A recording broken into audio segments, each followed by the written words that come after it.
কক্সবাজার রেলপথের কথা বললে প্রথমেই মনে পড়ে সেই দীর্ঘ অপেক্ষার অনুভূতি। কক্সবাজারের সেক্টে পৌঁছানোর জন্য রেলপথের নির্মাণ আমাদের জন্য এক নতুন দিগন্ত উন্মোচন করেছে। এই রেলপথে চড়ে যাওয়ার সময় চারপাশের প্রাকৃতিক সৌন্দর্য যেন এক অসাধারণ অভিজ্ঞতা। পাহাড়, নদী আর সবুজ গাছপালা আমাদের মনকে ভরিয়ে দেয়। কক্সবাজারের সমুদ্র সৈকত বিশ্বের দীর্ঘতম সৈকত, যেখানে সূর্যাস্তের রঙিন আকাশ আমাদের মুগ্ধ করে।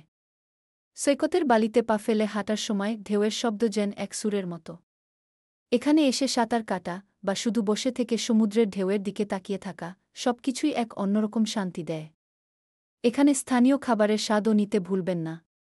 পান্তা ভাজা, মাছের ঝোল আর কাঁকড়ার তরকারি সবই যেন এক নতুন স্বাদের অভিজ্ঞতা। আর কক্সবাজারের বাজারে ঘুরে বেড়ালে স্থানীয় শিল্পীদের হাতে তৈরি নানা রকমের হস্তশিল্পও দেখতে পাবেন।